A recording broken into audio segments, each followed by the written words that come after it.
Mikhail İvanoviç Glinka. Həyat və yaradıcılıq yolu. Buyur Gülsüm. Görkəmli Rus bəstəkarı Glinka Rus klassik musiqisinin banisi olmuşdur. O müasirlər onu Rus musiqisinin Pushkini adlandırırdılar. Müasirləri onu nə adlandırırdı uşaqlar? Rus musiqisinin Pushkini adlandırırdılar. Beləliklə Pushkinin tutduğu Rus musiqisinin ədəbiyyatı tutduğu mövqe ilə Rus musiqi ədəbiyyatında tutduğu mövqe Glinkanın tutduğu mövqe ilə bərabər idi. Glinka 20 may 1804-cü ildə Novosibirsk kəndindən anadan olmuşdur. Smolensk quberniyasının Novosibirsk kəndində anadan olmuşdur. Və kənddə mülkədar valideynlərin yanında tərbiyə almışdır. 4 yaşındaykən o oxumağı, 10 yaşında isə kilsədə oxuyurdu və dayısının təhkimçi orkestrin ifasında səslənən Rus xalq mahnılarını çox sevirdi. Hələ uşaqlıqdan. Bəli, buyur. 4 yaşındaykən o oxumağı, 10 yaşında isə fortepiano və violin çalmağı, violində çalmağı öyrənir. Glinka ilk müəllimi Sankt Peterburqa dəvət olunmuş tərbiyəçi Varvara Klammer olmuşdur. Varvara Fedorovna Klammer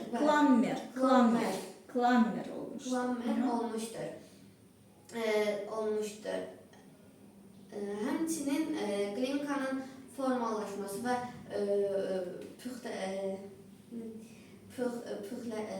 neçənci ildə o Peterburqa köçür? 1817. Buyur, davam edə bilərsən, danış. 1817-ci ildə Glinkan ailəsi Peterburqa köçür və neçə yaşı var idi o zaman onun? 5 yaşlı Mikhail. Adı nədir? Mikhail. Familiyası, soyadı? Glinkadır. Soyadı Glinkadır. İvan atasının adıdır. Ruslarda ata adları Ivanoviç belə gedir. Aydındır? Aleksandroviç. Axırına viç qoyurlar. Adın sonuna viç qoyanda bilinir ki, bu atasının adıdır. Aydındır uşaqlar? Mikhail öz adıdır. Bəstəkarın öz adı nədir? Mikhaildir. Soyadı nədir? Glinka. Soyadı nədir? Glinka. Ona görə soyadı ilə əsasən bəstəkarları adlandırırıq. Düzdür? Glinka, Dargamışski və s. Düzdür uşaqlar? Prokofiev. Bunlar hamısı nədir uşaqlar? Soyadlardır. Demək, Mikhail adıdır, Glinka soyadıdır və İvan atasının adıdır. Ona görə İvanoviç deyirik. Mikhail İvanoviç Glinka. Buyur, danış, devam et. 5 yaşı olanda Mikhail pedaqoji institutun nəzdində pansiyonda təhsil alır. Sankt Peterburqda Glinka kral eyni zamanda nə edir burada Glinka? Böyük müvəffəqiyyətlə fortepianoda ifalar edir, vokal dərslər alır. Düzdür? Sonra hələ 18 yaşındaykən o variasiyalar bəstələyir. Bəstəkarlıqdan kimdən dərs alırdı uşaqlar o? Mayer'dən. Və daha sonra romanslar yazmağa başlayır. Buyur, devam et. Baxa bilərsən. Sankt Peterburqda Glinka Karl Çayner və John Field kimi görkəmli musiqi müəllimləri özəl dərslər almışdır. Həmçinin Rüfət, davam edə bilərsən. O Pansiyonda Glinka pansiyonda Pansiyon təhsil ocağı idi. Orta məktəb. Qapalı orta məktəb. Yataqxanası olan Qapalı orta məktəb idi.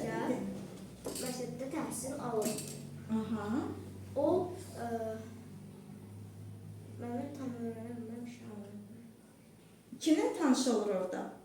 Orada Pushkinlə Pushkinlə tanış olur. tanış olur. Aha. Buyur davam et Gülsüm, sən özün davam et. Aha. O 18 Və yaşındayken onların görüşləri nə zaman baş verir? 1828-ci ilin yayında. Və sona qədər də bu dostluq davam edir. qədər devam edir. Həmçinin Glinkanın formalaşması və Püxtələşməsində Rus musiqisinin görkəmli musiqi ədəbiyyatının ədəbi xadimlər xadimlərini ünsiyyət Qriboyedov, Zhukovskinin təsiri böyük olmuşdu. təsiri böyük olmuşdur. Həmçinin 1834-cü ildə Rusiyada Glinka hansı şəhərlərə gedir uşaqlar? Onu da deyək, sonra keçək. İtaliya və Almaniyada 4 il yaşayır. Orada kimlə tanış olur, görüşür? Berlioz, Mendelssohn, Bellini, Donizetti ilə görüşür və onların musiqilərini dinləyir, öyrənir, səs və ifaçılıq sənəti üzrə bəstəkarlığın sirlərini öyrənir. Düzdür uşaqlar? Və orada bir çox vokal və instrumental əsərlərini yazır. Buyur, davam et. 1834-cü ildə. 1834-cü il. Bax, İtaliyada, Almaniyada olur və qayıdır, Rusiyaya qayıdır 1834-cü ildə. Zhukovski tərəfindən Təklif edilən olunmuş Çar uğrunda operasını yazır. Həmçinin Bu Çar uğrunda operası uşaqların başqa adı nədir bu operanın? Digər adı nədir? İvan Susanin operasıdır. İvan Susanin. Həmçinin onun premiyası 27 noyabr Premyerası, yəni ilk tamaşası 1836-cı ildə 1836-cı ildə baş tutmuşdur. Yəni bu necə bir opera idi İvan Susanin? İvan Susanin məhz bu tarixdə Rus Nə yaran? klassiklərin Rus klassik musiqisini yaranma günü, yəni Rus klassik musiqisinin, Rus klassik operasının təməli qoyulur. Neçənci ildə uşaqlar? 1836-cı ildə. 101 il əvvəl Koroğlu operasından, düzdür? Azərbaycan musiqisində Koroğlu operası 1937-ci ildə, 1937-ci ildə, 1836-cı ildə isə Rus musiqisində Glinka, İvan Susanin operası ilə ilk Rus klassik operasının təməlini qoydu. Təməlini qoydu. Glinka 1844-cü ildə Parisə səfər edir. Yox, bu operadan sonra nə yazdı? Neçə operası var Glinkanın? Glinkanın Ruslan və Lyudmila operasını yazdı. Kimin poeması əsasında da artıq Pushkinin eyni adlı. Ruslan Lyudmila artıq Pushkinin poeması əsasındadır və onun haqqında 1842-ci ildə nağıl operasıdır. Nağıl süjetli bir operadır. Ruslan və Lyudmila operası tamaşaya qoyulur. Tamaşaya qoyulur. Cəmi 2 operası var. Glinkanın 2 operası var. İvan Susanin və Ruslan və Lyudmila. İvan Susanin necə operadır? İlk klassik operadır. Bəs Ruslan və Lyudmila ilk nağıl operasıdır Rus musiqisində. Bəli, davam et. İlk nağıl operasıdır. Yadına salın, orkestr üçün daha hansı əsərlər yazdı? Bundan, bu operalardan əlavə daha hansı əsərlər yazdı? Vals fantaziya. Bəli, vals fantaziya. Knyaz. Holmski faciəsinə musiqi. Həmçinin ən gözəl romanslarını. Bu cümlədən Pushkinin sözlərini hansı romansları yazdı? Mən gözəl anı xatırlayıram. Я помню чудное мгновение. Kukulikin sözlərinə samneniya, tərəddüd və 12 romansdan ibarət Peterburqla Vida silsiləsini yazdı. bəstələnmişdir. 1844-cü ildə Glinka Parisə səfər edir və buradakı konsertləri çox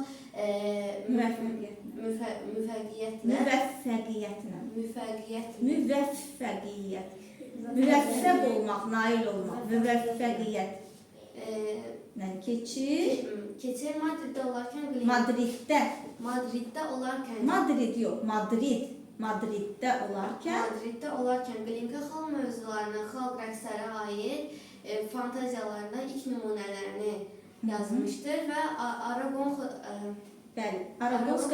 Aragon xotası uvertürasını yazır. O İspaniyaya qayıtdıqdan sonra artıq ikinci İspaniya İkinci İspaniya yox, ikinci İspan uvertürası. İkinci İspan uvertürasını Madriddə gecə. Aragon xotası Madriddə gecə. Madrid yox, Madriddə gecə. Noç v Madridi. Bəli. Gecə əsərlərini 1840-da, 48-də. Bəli, həmçinin İspan uvertüraları yazır. Aragon xotası Madriddə gecə. Bəli. Glinka həyatının son illərində o Paris deyil uşaqlar, Parisə, Peterburqa, Varşava, Berlin. Ömrünün son dövrünü Peterburq, Varşava, Paris, Berlində keçirir.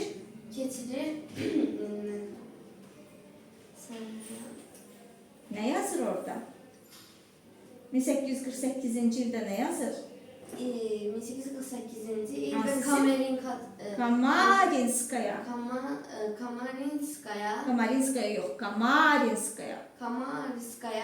Simfonik fantaziyasını bəstələyir. Kamarinskaya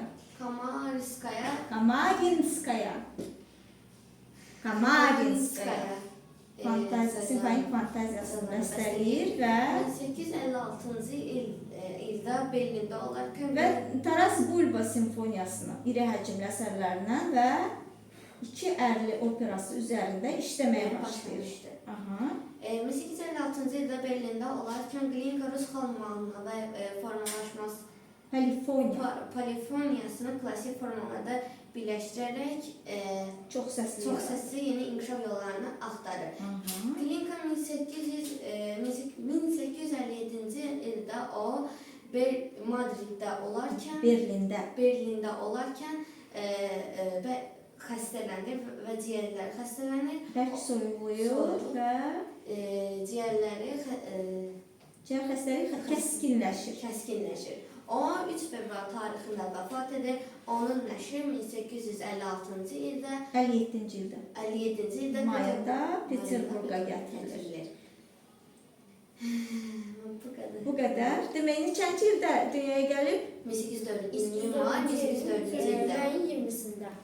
Mikhail Ivanoviç Glinka 1804-cü ildə dünyaya gəlib. Harda? Smolensk quberniyasının Novospask kəndində. Və neçənci ildə dünyasını dəyişir? 1804-1857-ci illər. Glinkanın təşəkkür edirəm. Kimin əlavələri var uşaqlar? Və Glinkanın İvan Susanin operası haqqında kim danışar?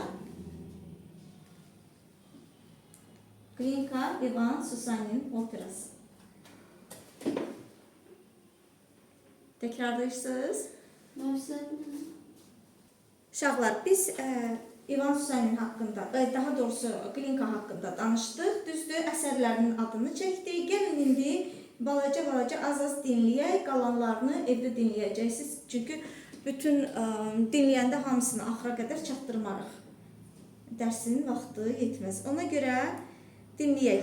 Glinka Aragon xotasının adını çəkdik. Düzdür uşaqlar?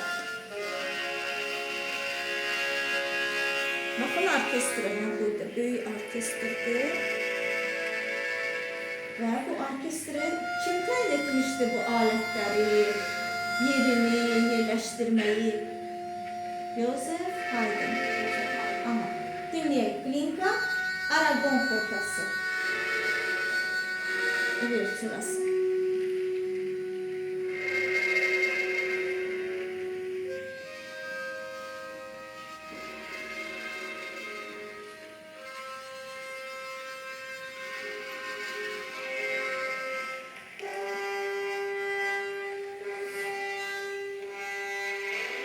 Bakın dirijora. Bakın melodiya bak.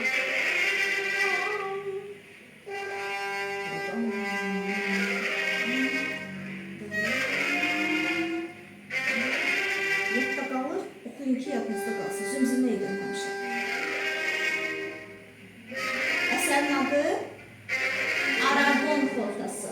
Aragon Stone Forta. Glinka Aragon Fortası. Dom, dom, dom, dom.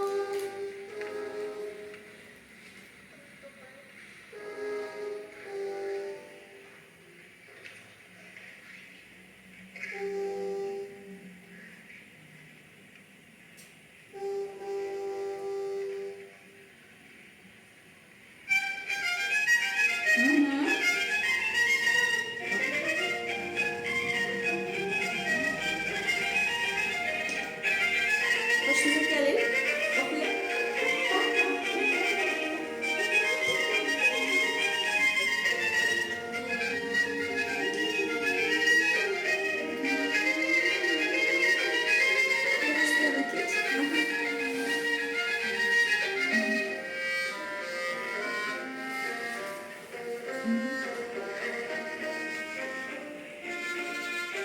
Güzel bir iş ama beğendiğiniz.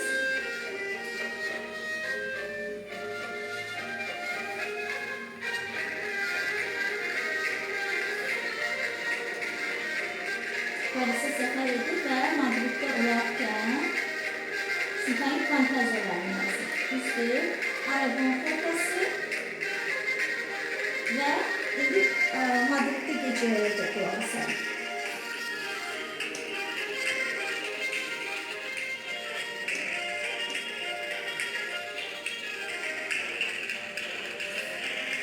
Bakın İslam hükümlerini şiddetsiz oluşan.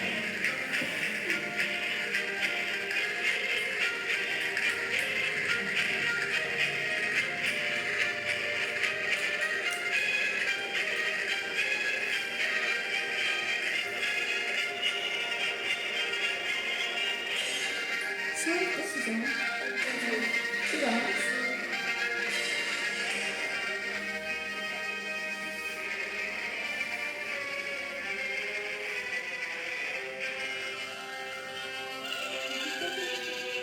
Bana önceki çıkıyor.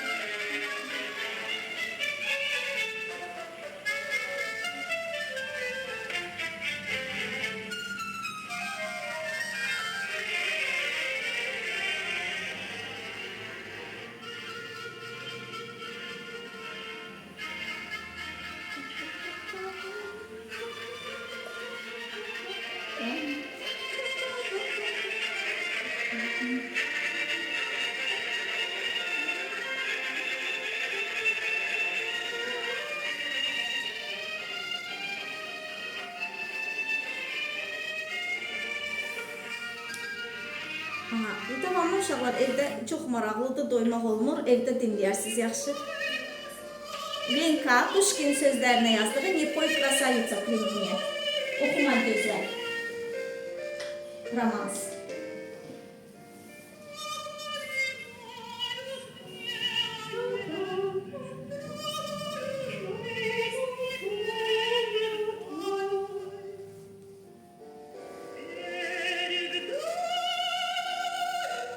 Romansdır. Oxuma gözəl romans. Pushkinin sözlərini yazır.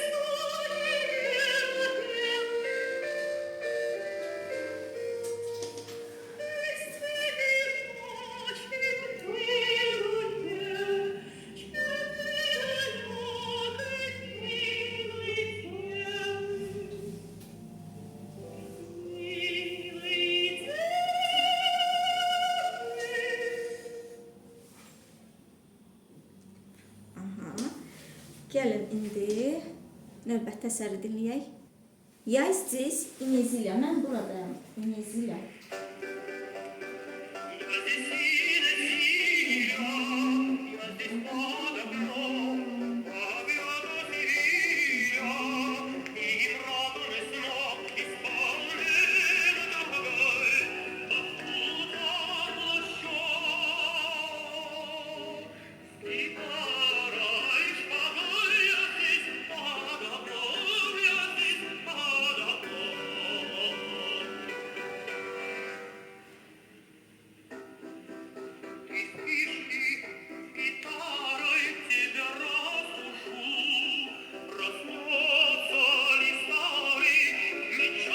Qəşəngdir.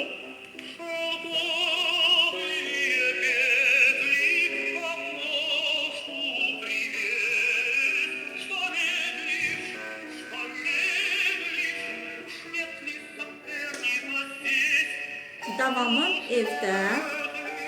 Aha, indi Glinkanın Я помню чудное mgновение. Mən o möcüzəvi gözəl anı xatırlayıram. Romansı. Kış günü sözlər.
Qalanını evdə. В крови горит огонь желания. Qanımda istəyin arzusu oyanır. Glinkanın romansıdır Glinka.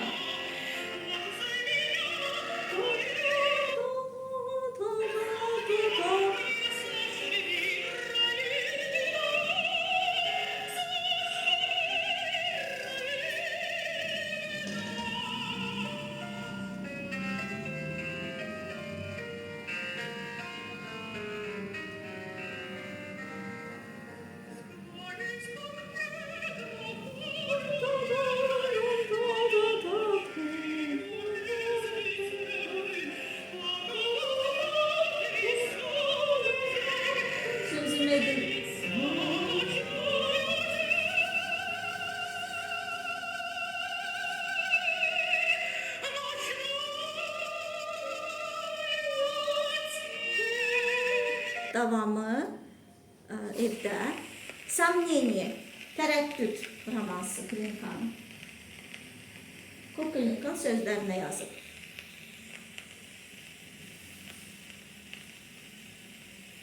Dinləyək.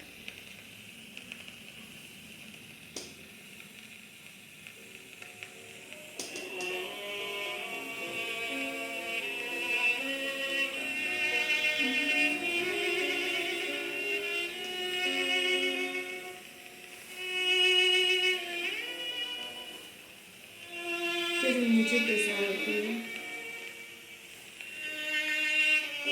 İnsan bütün duygularını, qəlbinin o tellərini titrədir.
sevgini aparır deyir.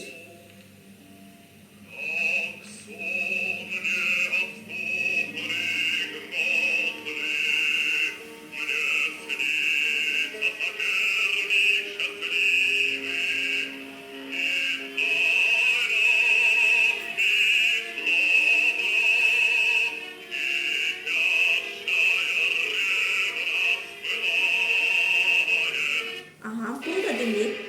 Glinka vals fantaziya dediği bayağı. Ha uşaqlar? Bax budur.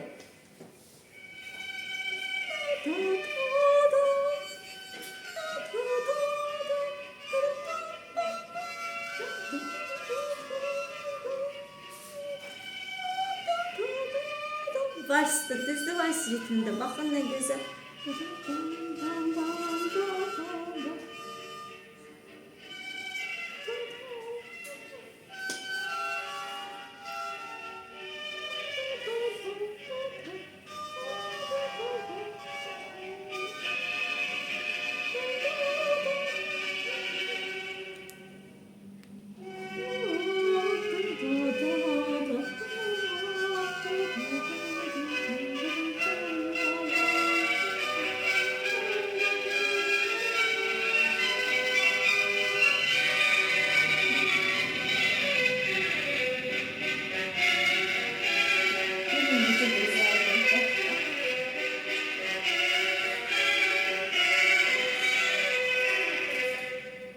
Hoşunuza gelmiş falan. Okuyun.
Bu valsı o öz sevdiği kadın Yekaterina Kör'ün kızı Anna Kör'üne yazır. Ama hayat yoldaşı olmadı onun. Anna Kör'le aile kurabilmir.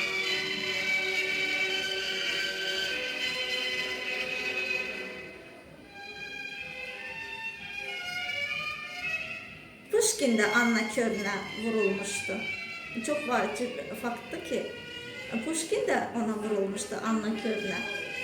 Glinka da vurulmuştu ve sanki her ikisinin sevgi etrafıdır da bu müzik.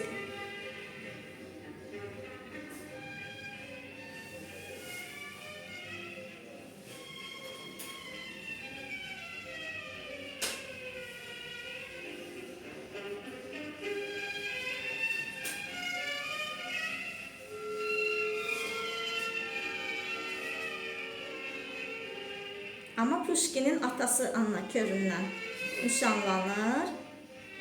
Hansı ki oğlu onu sevirdi ama Pushkin'in atası.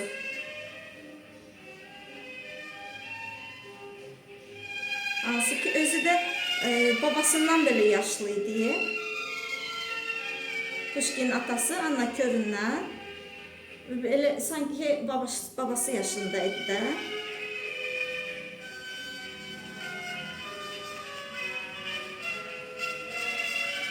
Я помню «Чудное мгновение» romansını da Yekaterina Körünə həsr edib.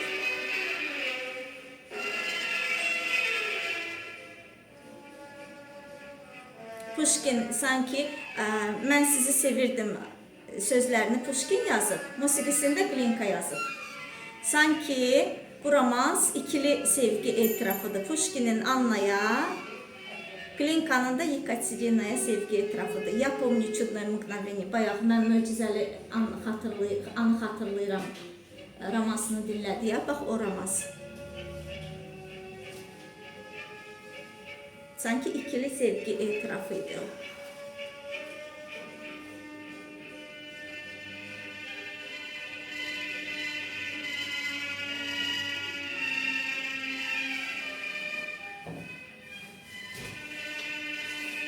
Bu ne oldu? Glinka Vals Fantaziya.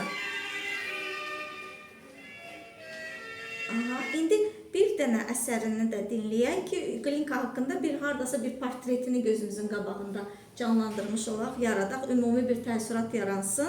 Kamarinskaya Rus xalq mahnıları üzərində ikili variasiya formasında yazılıb. Bir var variasiya, bir də var iki dənə mövzu olur. Hər mövzunun variasiyaları keçir, işlənmələri, yəni şəkli dəyişilmiş formada işlənmələr. Bu ikili variasiya formasındadır. Glinkanın Kamarinskaya əsəridir. Dinləyək. Simfonik fantaziyadır bu da uşaqlar. Glinka Kamarinskaya 1848-ci ildə yazdığı Kamarinskaya simfonik uvertür fantaziyası.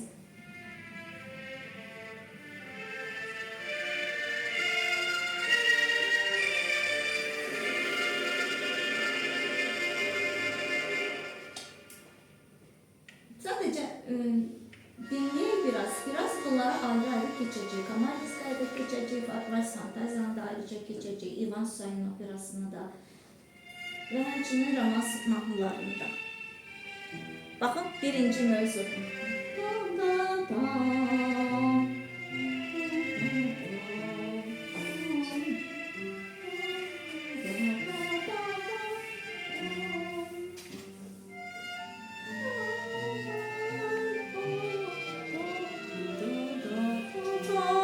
Birinci mövzudur bu.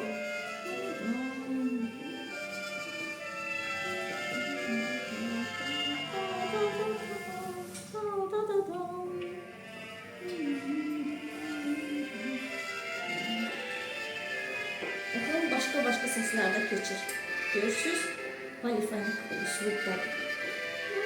Mövzu başka səslərdə keçir. Və mövzu keçir, eyni mövzu başka bir səsdə keçəndə onun üstündə birinci mövzunun ki davamı gedir, buna kontrapunkt deyirlər uşaqlar. Bax, birinci mövzu keçir, onun davamı gəlir axı.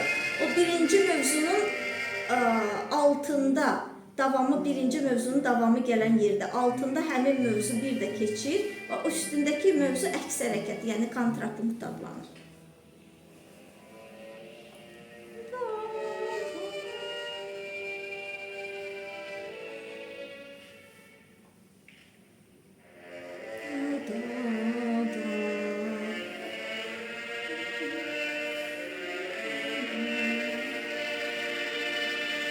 Motivləri artıq işləndir burada.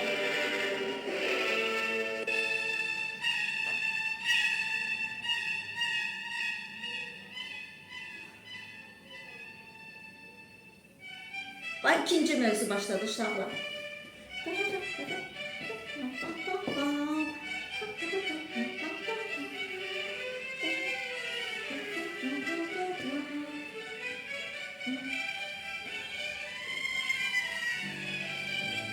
İkisi de xalq musiqisindən götürülür, hər iki mövzu. Birinci mövzu keçdi, indi ikinci mövzu. Sonra birinci mövzunun variasiyası, sonra ikinci mövzunun variasiyası. Mövzu A desək, birinci mövzuya, ikinci mövzuya B desək, sonra A1, B1, A2, B2 belə növbə ilə variasiyalar gələcək. olur ikili variasiya. Niyə? Çünki 2 dənə mövzudur. 2 mövzunun variasiyaları keçir.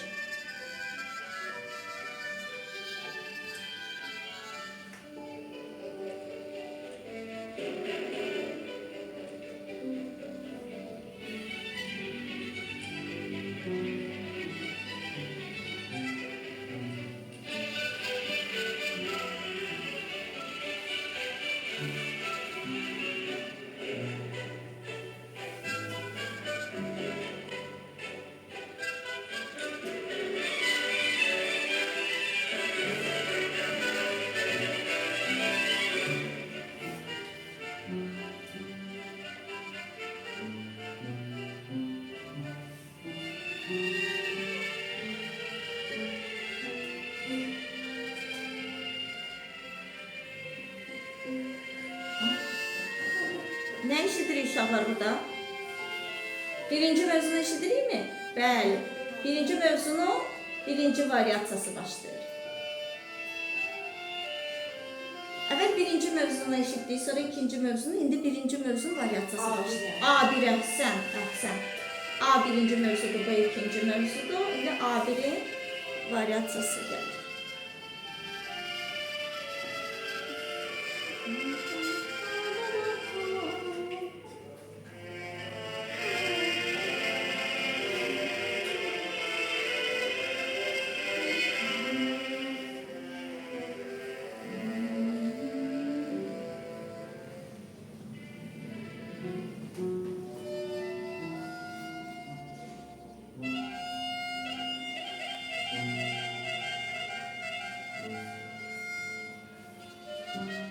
Ne geldi uşaqlar? İkinci mövzunun variasiyası, yəni B1, əhsən. İkinci mövzu B idi, B1 gəlir. A, B, A1, B1. İkinci mövzunun variasiyası. Variasiya nədir uşaqlar? Mövzunun şəkli dəyişilmiş təkrarı. Birazcık dəyişilmiş təkrarı, hə? Ritmik dəyişə bilər, melodik dəyişə bilər, figurasiyalar ola bilər. Orkestr dəyişə bilər, orkestr səslənməsi alətləri.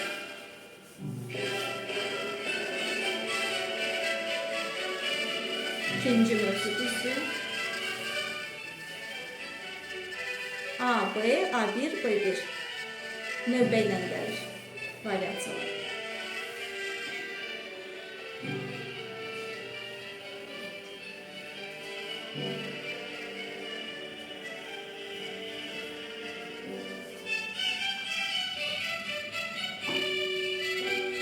Salfetçədən si major işləyəcəyik, yaxşı uşaqlar. Si majorda ritm keçilənləri işləyirik.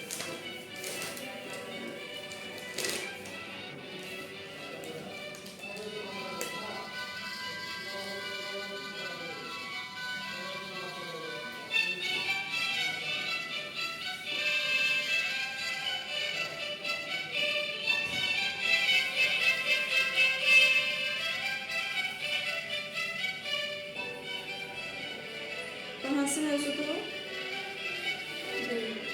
B1, A-sı. B mövzusu, ikinci mövzu.